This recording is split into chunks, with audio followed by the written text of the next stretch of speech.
السلام عليكم ورحمة الله وبركاته.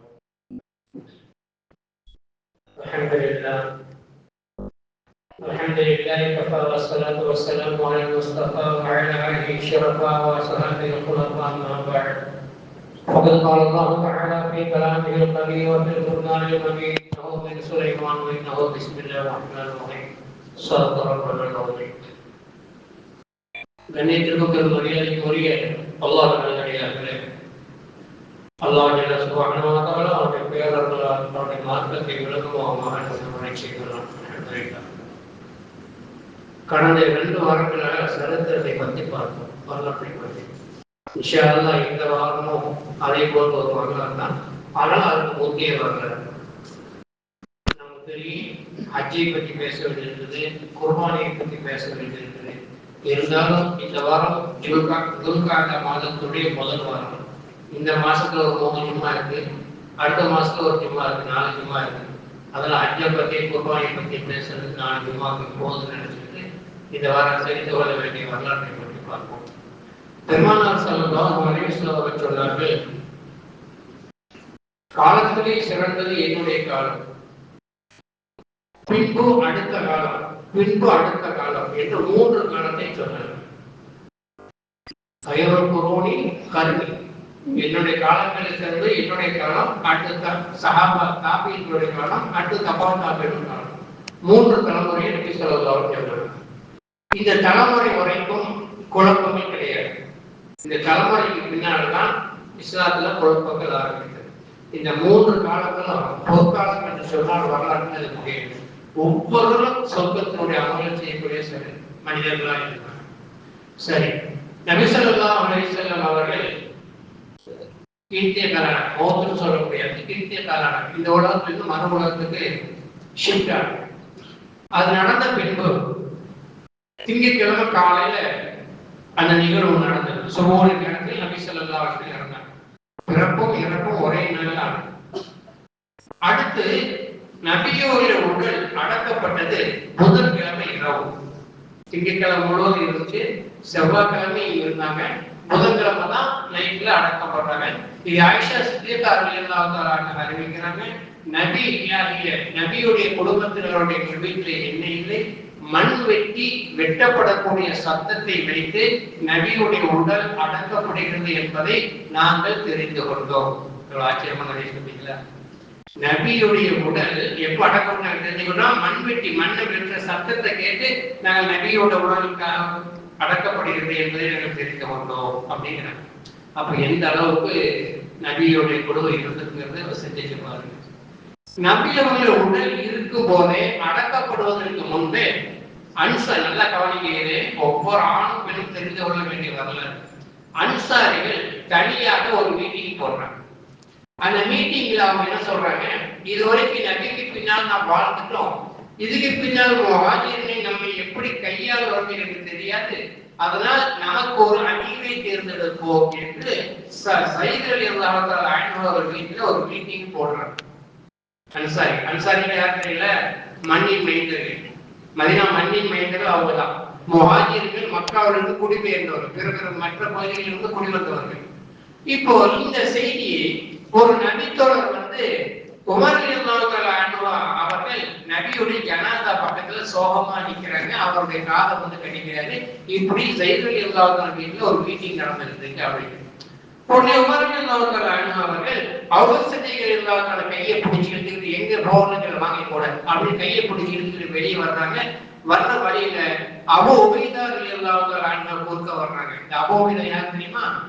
ஸல்லல்லாஹு அலைஹி சொன்னாங்க, ஒவ்வொரு கூட்டத்திற்கும் ஒரு நம்பிக்கையாளர் இருப்பார், ஒவ்வொரு நபிக்கும் ஒரு நம்பிக்கையாளர் இருப்பார், என்னுடைய நம்பிக்கையாளர் அபூ உபைதா.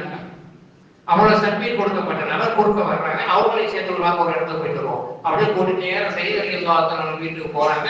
காரசாரமா விவாதம் நடந்துட்டு இருக்கு. அப்போ உமர் ரலியல்லாஹு தஆலா அவங்க தான் பேசுறாங்க, என்ன மீட்டிங் போடுறீங்க? நாங்கள் எங்களுக்குள்ள அமீரை தேர்ந்தெடுக்கிற மீட்டிங்கை போட்டுட்டு இருக்கோம். இப்ப அதுக்கான தேவை எங்களுக்கு இருக்கு. இதுவரை நபி இருந்தாங்க, நபிக்கு பின்னால் நாங்க வாழ்ந்துட்டோம், இனிமேல் எங்களோட நிலைமை என்னன்னு தெரியல, அதனால நாங்க மீட்டிங் போடுறாங்க. உமர் ரலியல்லாஹு தஆலா செய்தி சொல்றாங்க, அல்லாஹ் மீது சத்தியமாக அல்லாஹ்வுடைய ரசூல் தனக்கு பின்னால் தொழுகைக்கான விவாதத்துக்கான ஒரு தலைவரை தேர்ந்தெடுத்த பின்னால் நீங்கள் ஒரு தனி தலைவரை தேடுகிறீர்களா அப்படின்னு கேட்டார். ஏன்னா ஸல்லல்லாஹு அலைஹி வஸல்லம் உயிரோடு இருக்கும் பொழுது வியாழக்கிழமை இஷா தொழ வச்சாங்க, வெள்ளிக்கிழமை 5 வக்து தொழ வச்சாங்க, சனிக்கிழமை தொழ வச்சாங்க, ஞாயிற்றுக்கிழமை தொழ வச்சாங்க. இத்தனை மக்கள் யார் தொழ வச்சது? அவசதிகளால தொழ வச்சாங்க. அதனால அவங்க சொல்றாங்க, வணக்கத்திற்கென ஒரு தலைவரை நபி அவர் எனக்கு பின்னால் இவர்தான் என்று வழிகாட்டி விட்டு போன பின்பு நீங்கள் ஒரு தலைவரை தேர்ந்தெடுக்கிறீங்களா அப்படின்னு கேட்டாங்க. மக்கள் அன்சாரியோட அவ்வளவு காரசாரமா பேசுறவங்க இந்த சிந்தனை இந்த ஹதீஸை சொல்ற உடனே அப்படி ஆஃப் ஆயிடுறாங்க. ஆஃப் ஆயிட்டு சொல்றாங்க, தப்புதான், தப்பு பண்ணிட்டோம், மீட்டிங் போட்டோ தப்புதான் பின் வாங்கிட்டாங்க. உமர் ரலியல்லாஹு அவர்கள் அங்க நின்று அவசரத்தில் கையை நீட்ட சொல்லி முதலாக எங்களுக்கு பின்பு நீங்க தான் ஹலீஃபான்னு பையன் பண்றாங்க. எப்படி வரலாறு? உமர் ரலியல்லாஹு தான் ஃபர்ஸ்ட் உமர் அவசரத்தை அடுத்து பார்த்தாங்க, நீ இருப்பான்னு சொல்லி பார்த்தாங்க. அதாவது ரசூலுடைய வழிகாட்டுதல் தான் முக்கியம். உங்களை தான் நம்பி அவர்கள் தொழுகைக்கு சொன்னாங்க. அது ஒரு பெரிய சிறந்த வரலாறு. ஆயிஷா அம்மா சொல்றாங்க, அபூபக்கரை தொழுகைக்கு சொல்லு, ஒரு அக்காவை போய் தொழுகைக்கு சொல்லு அப்படிங்கிறாங்க. எப்போ? வியாழக்கிழமை இஷா தொழுகைக்கு சொன்னாங்க. அந்த அம்மா எங்க அக்கா அதுக்கெல்லாம் தகுதியான ஆள் கிடையாது, அவங்க ரொம்ப பழகினவங்க, எல்லாம் போடுறவங்க, உங்களை மாதிரி திராத்திரமாக முடிவு எடுக்க முடியாது, உமர தொழுகைக்கு சொல்லுங்க அப்படின்னாங்க. ஆயிஷாட்ட சொன்னாங்க, நான் ஒரு மஷூரான கேட்கல, ஒரு யோசனை கேட்கல, சொன்னதை செய்யுங்க அப்படின்னாங்க. அதற்கு பின்னால் மறுத்து பேச முடியாது இல்லையா? ஆயிஷா அம்மாவே அக்காட்ட போய் சொன்னாங்க, உங்களை தொழுகைக்கு சொன்னாங்க, அவங்க பண்ணாங்க. இதுவும் நபியுடைய வழிகாட்டுதல் தான். இந்த வழிகாட்டுதலுக்கு பின்பு உமர் ரலியல்லாஹு பையத் பண்ற உடனே இரண்டாவது அன்சாரிகள் சார்பாக இருந்துச்சு ஸஅத் இப்னு அபீ வக்காஸ் அவர்கள் பையத் பண்ணிட்டாங்க. இப்ப 2 பையத்தை முடிஞ்சிட்டுனா அப்புறம் எல்லாரும் பையத் பண்ண ஆரம்பிச்சாங்க. அபூபக்கர் சித்திக் ரலியல்லாஹு ஆட்சி துவங்கியது. முதல் கலீஃபாவுடைய ஆட்சி துவங்கியது. 2.5 ஆண்டுகள் ஆட்சி செஞ்சாங்க. அபூபக்கர் சித்திக் ரலியல்லாஹு 2.5 ஆண்டுகள் ஆட்சி செய்தார்கள். அபூபக்கர் சித்திக் ரலியல்லாஹு அவர்கள் நபியுடைய காலத்தில் இப்படி நடந்துச்சு, நமக்கு பின்னால் இப்படி நடந்துவிடக் கூடாது அப்படிங்கிறதுக்காக வேண்டி தான் சக்கராத்தை உணர்ந்த பொழுது நான் மௌத்தாக போறோம்னு தெரிஞ்ச உடனே உமர் ரலியல்லாஹு அவரை அழைத்து எனக்கு பின்பு நீங்கள் தான் கலீஃபா அப்படின்னு சொல்லி அவங்க பிரகடனப்படுத்தினாங்க. அபூபக்கர் சித்திக் அவர்கள் உமர் ரலியல்லாஹு உயிரோட இருக்கும் பொழுது எனக்கு பின்னால் நீங்க தான் கலீஃபான்னு சொல்லிட்டாங்க. உமர் ரலியல்லாஹு அவர்கள் பொறுப்பேற்ற உடனே 10.5 ஆண்டுகள் சீரும் சிறப்புமான ஆட்சி செய்தார்கள்.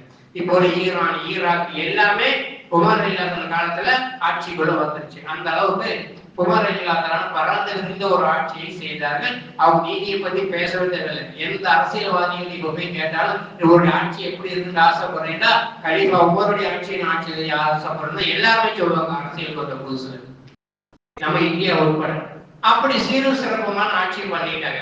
உமர் ரலியல்லாஹு எவ்வளவு நீதமானவர்களா இருந்தாலும் அவர்கள் துவா செய்தாங்க, யா அல்லாஹ் எனக்கு மதீனாவுடைய மௌத்தை கொடு, ஷஹீதுடைய மௌத்தை கொடு, 63 வயசு மரித்ததை கொடு.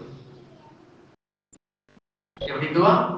மதீனாவுடைய மௌத்தை கொடு, ஷஹீதுடைய மௌத்தை கொடு, 63வது வயசை கொடு. 63 வயசுல மௌத்தை கேட்டதுக்காக ரசூலுல்லாஹ் 63ல இறந்தாங்க. அபூபக்கர் சித்திக் ரலியல்லாஹு இறந்தாங்க. 63ல மௌத்தாவது ஒரு சுன்னத்துங்கிறதுக்காக வேண்டி அந்த ஒரு துவாவை செஞ்சாங்க. தோழர்கள் கேட்டாங்க, 63 வயசுல கேக்குறீங்க சரி, மதீனாவிலையும் ஷஹீதியும் ஒன்னா கேக்குறீங்களே, நீங்க ஷஹீத் ஆகணும்டா யுத்த பூமிக்குள்ளேயே போகணும், உலகத்திலேயே இப்போ உள்ள சேஃபான பூமி மதீனா இல்லையா, மதீனாவில உங்களுக்கு எப்படி மௌத்து கிடைக்கும்னு கேட்டாங்க. உமர் சொன்னாங்க, எனக்கு தெரியாது, என்னுடைய உள்ளம் ஆசைப்படுகிறது, என்னுடைய ரப்பில நான் கேட்டு வைக்கிறேன். எனக்கு தெரியாது, என்னுடைய உள்ளம் ஆசைப்படுகிறது, என்னுடைய ரப்பிடத்தில் நான் கேட்டு விட்டேன். அந்த பதில தான் சொன்னாங்க. காலங்கள் ஓடிடுச்சு. ஃபைரோஸ் ஒருத்தன், இவன் யாருன்னு சொல்லி சொன்னா ஈரான்காரன். இந்த ஃபைரோஸ்ங்கிறவன் நல்லா மர வேலையும் செய்வான், இரும்பு வேலையும் செய்வான், ரொம்ப வேலைக்காரன். இவனை அப்பாஸ் ரலியல்லாஹு காக்குது. அப்பாஸ் ரலியல்லாஹு அவர்கள் காபிர் மீது நெருப்பை வளர்க்கிறவர். அப்பாஸ் ரலியல்லாஹு உமர் ரலியல்லாஹு ஸ்பெஷல் பெர்மிஷன் வாங்கி அவனை மதீனாவுக்குள்ள கொண்டு வந்தாங்க. 3 நாளைக்கு முன்னால அவனை சந்திச்சு ரோட்ல போகும்போது அவனை பார்த்து, என்னப்பா நல்லா வேலை செய்யாம எனக்கு ஒரு மாவு இருக்கிற அப்படி ஒன்று செஞ்சு தரையாமங்க, அமீர் கோயில் உங்களுக்கு செய்யாமல வரனே வேண்டுங்க அப்படின்னு அவன் சொல்லிட்டு போறான். உமர் ரலியல்லாஹு அன்ஹு அவர்களே அவன் தான் தொழுகையில் இருந்து பிரின்சப்பல் இருந்து அவங்க குத்துனான்.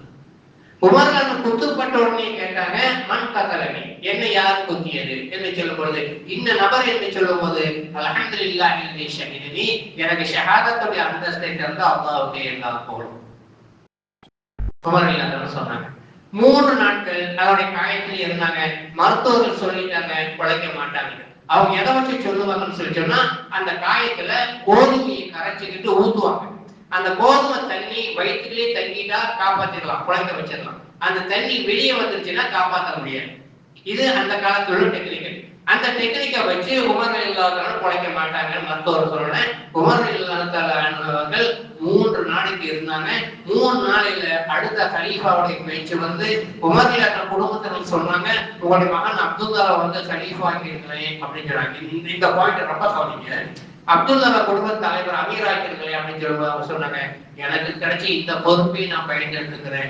என் அப்போது என்னென்ன பதில் சொல்லுவானோ, இப்படி எல்லாம் கிடுக்கி இப்படி போட்டு கேட்பானோன்னு எனக்கு தெரியாது. இனிமேல் என்னுடைய குடும்பத்தாருக்கு அந்த நிலைமை வேண்டாம்.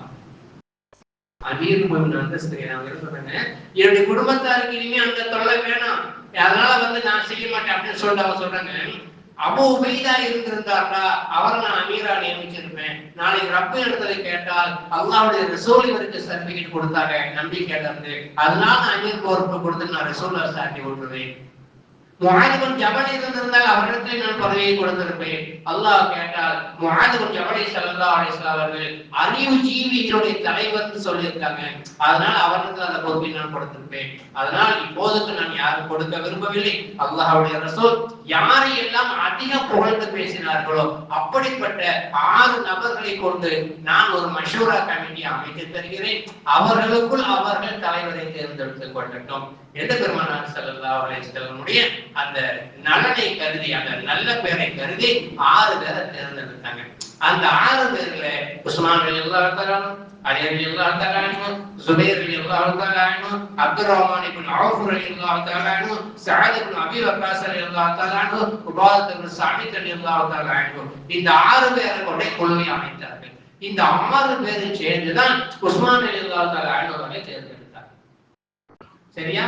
3வது கலீஃபா வந்துட்டாங்க. உஸ்மான் ரலியல்லாஹு தஆலா காலத்துல இன்னும் எங்கக்கு இஸ்லாம் பரவணுமோ அவ்வளவு பரவிடுச்சு. பரவனால் இதுல என்ன ஒரு மிஸ்டேக் நடந்துச்சுன்னு சொன்னா, உஸ்மான் ரலியல்லாஹு தஆலா கையெழுத்து மாதிரியே முனாஃபிக்குகள் கையெழுத்து போட்டு லெட்டர்கள் பரிமாற்றத்துல குதர்ப்பம் செய்ய ஆரம்பிச்சாங்க. அது மட்டும் இல்ல, யதார்த்தமா கலீஃபாக்கள் நியமிச்சதுல உஸ்மான் ரலியல்லாஹு தஆலா குடும்பத்தை சேர்ந்தவங்க நிறைய கலீஃபாக்கள் போய் உட்கார்ந்துட்டாங்க.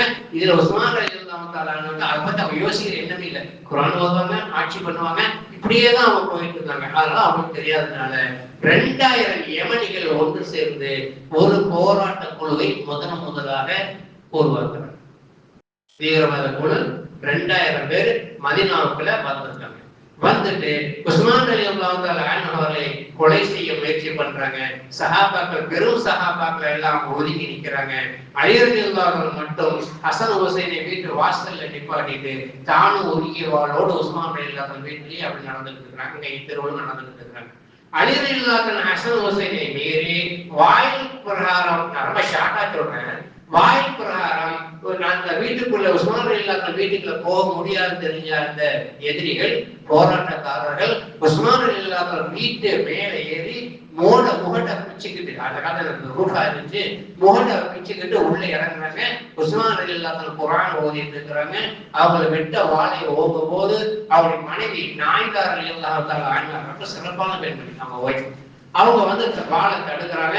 4 விரல்கள் துண்டுபட்டு உஸ்மான் ரலியல்லாஹு அன்ஹு ஓதிட்டு இருந்த குர்ஆனுடைய பக்கத்திலேயே அது ஒழுகுது, ரத்தப்பாடுறாங்க. முதலாக அந்த அம்மையாருடைய 4 விரல்கள் ஷஹீதாக்கப்பட்டது, வெட்டப்பட்டது. அதற்கு பின்னால் உஸ்மான் ரலியல்லாஹு தஆலா அன்ஹு அவர்கள் வெட்டப்படுகிறார்கள். சரியா? இப்ப வெட்டப்படும் போது உஸ்மான் ரலியல்லாஹு 16 வருஷம் ஆட்சி முடிஞ்சு போச்சு. அபூபக்கர் சித்திக் ரலியல்லாஹு 2, உமர் ரலியல்லாஹு 10, உஸ்மான் ரலியல்லாஹு தஆலா ஆட்சி காலம் 16 வருடங்கள் முடிந்துவிட்டது. 16 வருஷத்துல அவங்க ஷஹீதாக்கப்பட்ட பின்பு அந்த போராட்டக்காரர்கள் உஸ்மான் ரலியல்லாஹு தஆலா உடலை ஜன்னத்துல் பக்கீல் அடக்குவதற்கு விடவில்லை. ஜன்னத்துல் பக்கீல அடக்குவதற்கு விடல. அப்போ ஜன்னத்துல் பக்கீலுடைய ஒரு ஓரத்துல அவங்க அடக்கப்பட்டது. நல்ல வரலாற்றை கவனிங்க. உஸ்மான் ரலியல்லாஹு தஆலா அன்ஹு தான் ஸல்லல்லாஹு அலைஹி சொல்றாங்க, ஒரு கிணறை சுத்தி காட்டி இந்த கிணற்றை யார் வாங்கி இஸ்லாமிய சமுதாயத்திற்காக வக்ஃப் செய்கிறார்களோ அப்படிப்பட்ட நபர்களுக்கு நான் சொர்க்கத்தை கொண்டு நற்செய்தி சொல்கிறேன் என்று சொல்லும் பொழுது 70,000 திர்ஹம்கள் கொடுத்து அந்த கிணத்தை உஸ்மான் ரலியல்லாஹு வாங்கி இஸ்லாமிய சமுதாயத்திற்கு வக்ஃப் பண்ணாங்க. ஆனால் அவர்கள் வெட்டப்படுறதுக்கு முன்னால 1 மீட்டர் தண்ணீர் அதில் இருந்து குடிப்பதற்கு அந்த போராட்டக்குள்ள அவர்களை அனுமதிக்கவில்லை. இதான் சமுதாயம், இஸ்லாமிய சமுதாயம். போராட்டம் யாருடைய காலத்துல? நபிக்கு பின்னால் வந்த காலம். அந்த காலத்துல இப்படி சரி. அதற்கு பின்னால உஸ்மான் ரலியல்லாஹு தஆலா அன்ஹு அவருக்கு பின்னால அலி ரலியல்லாஹு அன்ஹு பொறுப்பேற்றாங்க. இந்த பொறுப்பேற்கக்கூடிய விஷயத்துல எல்லா சஹாபாக்கள் ஒன்றுபடவில்லை.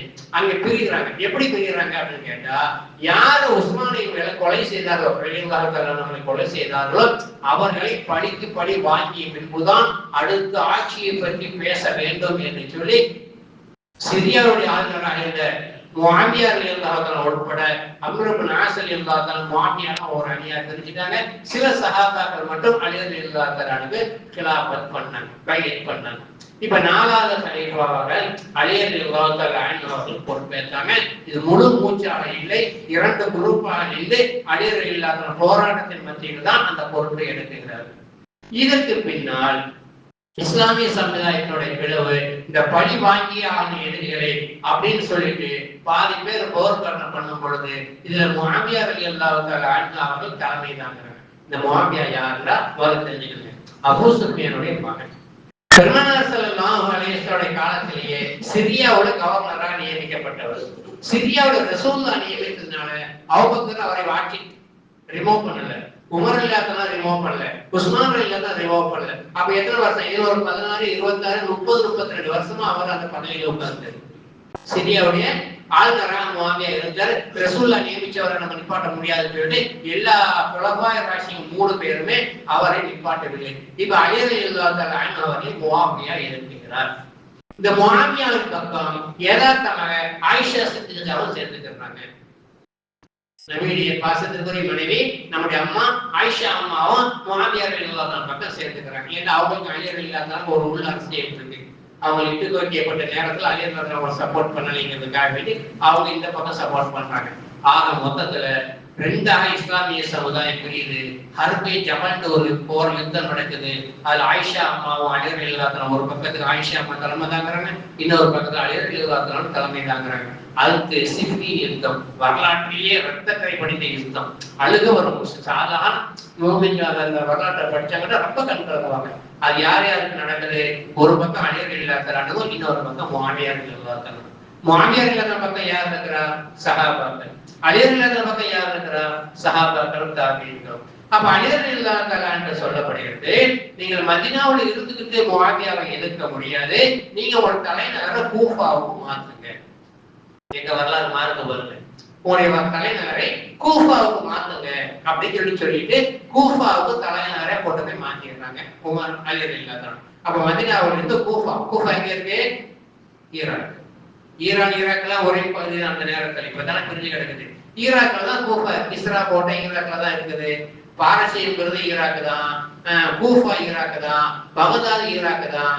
அதே மாதிரி அப்துல் காதர் ஜீலானியுடைய கபரிஸ்தான் ஈராக் தான், அபூ ஹனீஃபாவுடைய கபரிஸ்தான் ஈராக் தான். சாதாரண நினைக்க அந்த ஊரு அத்தனையும் அந்த அங்கதான் கிடக்குது.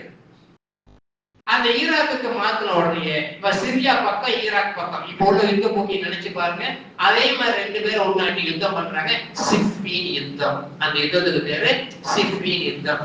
அந்த யுத்தத்துலதான் அந்த பக்கம் அலி ரலியல்லாஹு பக்கம் வெட்டுப்பட்டாலும் சஹாபி தான், இந்த பக்கம் வெட்டுப்பட்டாலும் சஹாபிக்கிறான். அப்படிங்கிற கொடுமையான நிகழ்வு பொழுது முஆவியா ரலியல்லாஹு தஆலா அன்ஹு அவர்களுக்கு ஒரு காஃபிர் லெட்டர் எழுதுகிறான். நான் 3000 சிறந்த வீரர்களையும் உனக்கு அனுப்புகிறேன். அலியை அவர் சொல்லக்கூடிய வார்த்தை, நபியுடைய மருமகனை அந்த யுத்தத்தில் ஜெயிப்பதற்கு என்னுடைய வீரர்களை பயன்படுத்திக் கொண்டு எழுதும் பொழுது முஆவியா ரலியல்லாஹு அன்ஹு பதில் எழுதினாங்க, அல்லாஹ் மீது சத்தியமாக இது எங்களுடைய உள்நாட்டின் பிரச்சனை, என்னுடைய குடும்ப பிரச்சனை, இது நீ தலையிட்டால் அலியினுடைய தலைமையின் கீழ் இயங்கக்கூடிய சாதாரண சிப்பாயாக இந்த முஆவியாவை நீ பார்ப்ப. நாங்க ரெண்டு ஒன்று சேர்ந்துருவோம், இதான் முஸ்லிம். நாங்க ரெண்டு ஒன்று சேர்ந்துருவோம், ஒன்னு எதிர்ப்போம் அப்படின்னு சொல்லி லெட்டர் எழுதினோடனே அவன் பேக் அடிச்சு பின்னால போயிட்டான். இவங்க ரெண்டு பேரும் மோதுறாங்க. இந்த மோதனைய உச்சகட்டத்தை பொறுக்க முடியாமல் இப்னு முஜ்மல் ஒரு தலையெடுக்கிறான். கொஞ்சம் பேர் பொதுவா மகன்கள் கேவலமா தான் இருப்பாங்க. அவன் என்ன பண்றான், தன்னுடைய கூட்டாளிகள் ரெண்டு பேரை சேர்த்துக்கிட்டு, ஏப்பா அலியும் இருக்கக்கூடாதுப்பா, முஆவியாவும் இருக்கக்கூடாதுப்பா, அம்ர் இப்னு ஆஸ் இருக்கக்கூடாதுப்பா, இந்த மூணு பேரையும் வெட்டிடலாம்ப்பா அப்படின்னு அவர் குரூப்பை சேர்த்துட்டு காபாவுக்கு 3 பேர் உமராவுக்கு வந்து காபாவுடைய வாசல்ல வச்சு ஹஜ்ஜுல் அஸ்வத் முன்னால வச்சு சத்தியம் பண்றாங்க, 3 பேரையும் இன்ன சுபோல நாங்க வெட்டிடுறோம். சுபோ தொழிலுக்கு வரும்போது 3 பேரையும் வெட்டிடுவோம். 3 பேரும் மெச வச்சு அம்பு வாழ ரெடி பண்ணிட்டு இருக்கிறாங்க. இதுல அலி ரலியல்லாஹு தஆலா அன்ஹு இப்னு முஜ்மல் அப்படிங்கிறவன் வெட்டுறான். அவர் வெட்டப்பட்டு ரத்தம் உடையுது. முஆவியா ரலியல்லாஹு தஆலா பேரி போனதுனால தன்னுடைய மேய்க்காப்பாளர் அனுப்புனாங்க, அவன் வெட்டப்படுறான். முஆவியா நினைச்சிட்டு அவர் வெட்டப்படுறாரு. அம்ர் இப்னு ஆஸ் இயற்கையே மாவீரர் என்பதற்காக அவர் தடுத்துட்டு லேசான காயத்தோட தப்பிச்சுக்கிறாங்க. ஆக மூவர்ல அலி ரலியல்லாஹு தஆலா மட்டும் வெட்டப்படுறாங்க. அலி ரலியல்லாஹு தஆலா வெட்டப்பட்டால் முறைவனா வெட்டுவாங்க. அலி ரலியல்லாஹு தஆலா நல்லா தெரியும், அது வேற தொட்டா நீண்டு போயிடும். அப்படி 3 பேர் வெட்டப்படக்கூடிய நேரத்துல இந்த அலி ரலியல்லாஹு தஆலா மீது ஓவராக அன்பு வைத்தவர்கள், அந்த படையணியில் இருந்தவர்கள் தான் ஷியாவாக உருவெடுக்கிறார்கள். அந்த அலி ரலியல்லாஹு தஆலா படையில இருந்தவர்கள் தான் ஷியாவாக முதல்ல உருவெடுக்கிறாங்க. ஷியாக்கள் காஃபிரா, நீங்க அந்த பேச்சு ஓடிட்டு உலமாக்கள் பத்தியில நிச்சயமாக அது காஃபிர் இல்லை, நல்லா ஞாபகம் வச்சுக்கோங்க. அவங்க லா இலாஹ இல்லல்லாஹ் முஹம்மது ரசூலுல்லாஹ் சொன்ன முஸ்லிம்கள் தான். காஃபிர்களுடைய லிஸ்ட்ல அவங்க சேர்க்கப்பட மாட்டார்கள். அப்ப எப்படி ஒரு நிலைமை என்ன? கொள்கைகள் முற்றிலும் தவறான கொள்கைகள். அலி ரலியல்லாஹு தஆலா அன்ஹு அவர்கள் தான் ரசூலுக்கு பின்பு சிறந்த சஹாபி அப்படின்னு சொல்லுவாங்க. நம்ம அபூபக்கர், அடுத்து உமர், அடுத்து உஸ்மான் அப்படின்னு சீரியலா கொண்டு வருவோம். அவங்க இந்த சீரியலை உடைச்சு எறிஞ்சிருவாங்க. அதுல சில பேரு அஷ்ஹது அல்லா இலாஹ இல்லல்லாஹ் வ அஷ்ஹது முஹம்மதன் வ அலிய ரசூலுல்லாஹ் அப்படி சொல்றாங்க. அவங்க 12 குரூப் இருக்காங்க. ஷியாக்களே 12 குரூப் இருக்காங்க. அந்த 12 குரூப்ல வந்து இப்படி சொல்லக்கூடியவர்கள் இருக்கிறாங்க. ஆக மொத்தத்துல அலி ரலியல்லாஹு தஆலா அன்ஹு அவரை பின்பற்றியவர்கள் ஷியாக்கள் ஆச்சு. அந்த ஷியாக்களுடைய பேச்சை கேட்டுதான் ஹுசைன் ரலியல்லாஹு தஆலா அதுக்கு கர்பலாவுக்கு போனாங்க. கர்பலால வெட்டப்பட்டது அந்த ஷியாக்கள் நம்பி போனவங்க தான். ஈரானிலேயே ஷியாக்கள் அதே மாதிரி தெரியுதா? மதீனாவுல இருந்து தலைநகர் கூஃபாவுல மாத்தின விளைவு அலி ரலியல்லாஹு படை வீரர்கள் ஷியாக்கள். இப்ப அவங்க எங்க குடியிருப்பாங்க? ஈராக் இருக்கிறாங்க. இந்த வரலாறு ரொம்ப தெளிவா புரியணும். அப்ப அலி ரலியல்லாஹு தஆலா அன்ஹு மேல பொதுமக்களுக்கு ஒரு நன்மையை உருவாக்கணும், நல்ல எண்ணத்தை உருவாக்கணும் அப்படிங்கிறதுக்காக வேண்டி அவங்க ஒரு கீழா பண்றாங்க, ஒரு தந்திரம் பண்றாங்க. என்ன செய்யறாங்க? அலி ரலியல்லாஹு தஆலா ரூஹ் போன உடனே அவசரமா கூஃபாவுல கொண்டு போய் பொது கபரிஸ்தான்ல கொண்டு போய் அவங்களை புதைச்சிட்டு அவங்கள மலக்குகள் தூக்கிட்டு போயிட்டாங்க. நான் கண்ணால பார்த்தோம் அப்படின்னு சத்தியம் பண்ணிட்டாங்க. இது அவங்க செஞ்ச 2வது தப்பு. இப்ப அந்த மாதிரி வழக்குகள் பொதுமக்கள் அழியும் வழக்குகள் தூக்கிட்டாங்க. அப்ப அழிதான் ஆட்கள் இருக்காரு, அப்படியே ராணுவத்துக்கு புதிய ஆட்கள் வர சேர்க்கணுமே அப்படிங்கிறதுக்காக வேண்டி இந்த தந்திரத்தை அவங்க கையாண்டாங்க. அதனால அவங்க கூஃபாவுல எங்க அடக்கப்பட்டாங்கிற விஷயம் தெரியாம இருந்துச்சு. ஹஸன் ரலியல்லாஹு தஆலா தான் அந்த செய்தியை வெளிப்படுத்தி என்னுடைய அக்கா இங்கதான் அடங்கி இருக்கிறாங்க அப்படின்னு சொல்லி ஜியாரத்துக்கு போகும்போதுதான் அவங்களுடைய விஷயங்கள் தெரிய வந்து தந்தையை ஜியாரத் செய்ய போகும்போது ஹஸன் ரலியல்லாஹு தஆலா தான் என்னுடைய அக்காவுடைய தவறுகள் வெளிப்படுத்தினாங்க. சரி, அதே மாதிரி ஹஸன் ரலியல்லாஹு தஆலா அதுக்கு பின்னாடி விஷம் வச்சு கொல்லப்பட்டாங்க. கர்பலால ஹுசைன் ரலியல்லாஹு கொல்லப்பட்டாங்க. இதெல்லாம் வரலாறுகள் போயிட்டே இருக்கும். இப்ப அந்த நேரத்துல அலி ரலியல்லாஹு தஆலா படை வீரராக இருந்தவர்கள் ஷியாக்களாக இன்னைக்கு பரிணமித்து நிற்பதற்கு காரணமாக முஆவியாவை பின்பற்றியவர்கள் சுன்னத்து வல் ஜமாஅத் என்றும் ஷியாக்கள் என்ற பிரிவாகவும் உருவாக்கப்பட்டு இருக்கிறாங்க. அதுல உட்பிரிவுகள் எத்தனை இருந்தாலும் காஃபிர்களுடைய லிஸ்ட்ல அல்லாஹ் சேர்க்க மாட்டான், காஃபிர்களை சேர்க்க மாட்டான். ஏன்னா அவங்க லா இலாஹ இல்லல்லாஹ் முஹம்மது ரசூலுல்லாஹ் ஏத்துக்கிறாங்க. அதுல சிலர் பேர் போராட்டம் இருக்காங்க. நம்ம தமிழ்நாட்டு சென்னை கூட போராட்டம் இருக்காங்க. அந்த 72 பேர்ல அவங்களுக்கு ஒரு 12 குரூப்ல அவங்க ஒரு குரூப் தான். சரியா? அவங்களால இஸ்லாமிய சமுதாயத்துடைய குரூப்ல அவங்க வருவாங்கன்னா முஸ்லிம்களோட சேர்த்து அவங்க எழுப்பப்படுவாங்க. ஆனால் கொள்கை ரீதியில அவங்களுக்கும் அல்லாஹ்வுக்குள்ள பிரச்சனை. அல்லாஹ் பொருந்தி கொண்டாலும் பொருந்தி கொள்வான், பொருந்தி கொள்ளாட்டாலும் போவான். அது அவனுக்கு ரப்பு. நம்ம காஃபிர் அப்படின்னு ஒரு ஃபத்வா கொடுக்கிற நிலைமையில சுன்னத்து வல் ஜமாஅத் உலமாக்கள் இல்லை. சரி, சுன்னத்துல் ஜமாஅத்துடைய இவங்க ஏன் சொல்றாங்க? இந்த வாமியார் இல்லாத அவங்க ஷியாக்கள், சரி அவங்க இருக்காங்க, ஏன்னா அலியர்கள், ஹாரிஜாக்கள், ஷியாக்கள் அப்படின்னு சொல்லி அவங்க கொண்டு வந்துட்டாங்க. இப்ப இவங்களுக்கு என்ன ஆதாரம் அப்படின்னு கேட்டா, ரசூலுல்லாஹி ஸல்லல்லாஹு அலைஹி வஸல்லம் சொன்னாங்க, 72 கூட்டம் என்னுடைய கூட்டம் பிரியே, அது ஒரே ஒரு கூட்டம் தான். அந்த கூட்டம் யாரு என்று கேட்கும் பொழுது, அது ஒரு கூட்டம், ஆனா அதில் நானும் இருக்கிறேன், வாசஹாபி என்னுடைய தோழர்களும் இருப்பாங்க என்று ஹதீஸ் ரசூல் ஸல்லல்லாஹு அலைஹி சொன்னாங்க. இந்த ஹதீஸ் புகாரி முஸ்லிம்ல காணப்படுகிற சஹீஹான ஹதீஸ், மிக சஹீஹான ஹதீஸ். இந்த ஹதீஸை அடிப்படையாக வைத்து அணை என்பது சுன்னத்து, அஸ்ஹாபி என்பது ஜமாஅத்து, தோழர்கள் என்பது ஜமாஅத்து, நான் நபி என்பது சுன்னத்து. அப்ப சுன்னத்து வல் ஜமாஅத்து சொர்க்கத்துக்கு போற ஒரு கூட்டம் அப்படின்னு நம்மளை சொல்லிக் கொண்டு இருக்கிறோம். அருமையான சகோதரர்களே, இப்போ உங்களுக்கு தெரியும், கொள்கை ரீதியாக நிறைய பேரு மாறிட்டு போகலாம். இப்போ அன்னைக்கோட ஒரு சகோதரர் வாட்ஸ்அப் பண்ணி இருந்தார்கள், முன்னாள் முஸ்லிம்கள். ஏதாவது புரியுதா? முன்னாள் முஸ்லிம்கள் அவங்க என்ன இருக்குங்க? ஏதாவது விளங்குதா அவங்களுக்கு? அப்படி ஒரு போராட்டம் பண்ணியிருக்காங்க. நாங்க முதல் முஸ்லிம்களா இருந்தோம், இப்ப முஸ்லிம்களா இல்லை அப்படின்னு. இப்ப நாடை எங்க பொறுப்பை கொடுக்கிறது? முஸ்லிம்கள் என்பது ஒரு இனம், அல்லாஹ்வையும் அல்லாஹ்வுடைய ரசூலுக்கு வழிபட்டு நடக்கக்கூடிய ஒரு கௌமுகள். அந்த கௌமுகள்ல 73 கூட்டம் இருக்கலாம். ஆனா லா இலாஹ இல்லல்லாஹ் முஹம்மது ரசூலுல்லாஹ் என்ற கலிமாவை யாரெல்லாம் சொன்னார்களோ அவங்க முஸ்லிம்கள் தான். சுன்னத் வல் ஜமாஅத் உள்ள குழப்பம் இல்லையா? ஷிர்க் பண்ணலையா? சுன்னத் வல் ஜமாஅத்தோட ஐயப்பன் கோயிலுக்கு போலையா? சுன்னத் வல் ஜமாஅத் உள்ளவன் இதுக்கு திருப்பதிக்கு போறது இல்லையா? எத்தனை பேர் உங்களுக்கு சொல்லணும்? அதெல்லாம் அவங்களுக்கு அல்லாஹ் பார்த்துக்கிறோம். ஆனா முஸ்லிமா? முஸ்லிம் அவங்க சம்பந்தம் பண்ணலாமா? எல்லார் வீட்லயும் சம்பந்தம் பண்ண முடியாது. எல்லார் வீட்லயும் 19 நம்பர் வீட்லயும் சம்பந்தம் பண்ண முடியாது. அவங்களாம் காசுக்கு 10 ரூபா கொடுக்கணும். ஷியாக்களோட மோசம் பண்ணுவாங்க. ஏன்னா அவங்க முகமது ரசூலுல்லாஹ் மறுப்பாங்க. சரி, அல்ஹம்துலில்லாஹ். அதனால இப்போ 2 வரலாறை பார்த்துட்டீங்க. இது ஷியாக்கள் முஸ்லீம் தெரிஞ்ச வரலாறை தெளிவா கொண்டுட்டீங்க. அல்லாஹ் நாடினா அடுத்த வாரத்தில் இன்ஷா அல்லாஹ் ஹஜ்ஜை பற்றி குர்பானியை பற்றி பார்ப்போம். அல்லாஹ் சுப்ஹானஹு வ தஆலா எந்த கூட்டம் சொர்க்கத்திற்கு போகும் என்று அல்லாஹ்வுடைய ரசூல் சொன்னார்களோ அப்படிப்பட்ட கூட்டத்தில் வாழக்கூடிய தௌஃபீகை நம் அனைவருக்கும் தந்தருள்வானாக.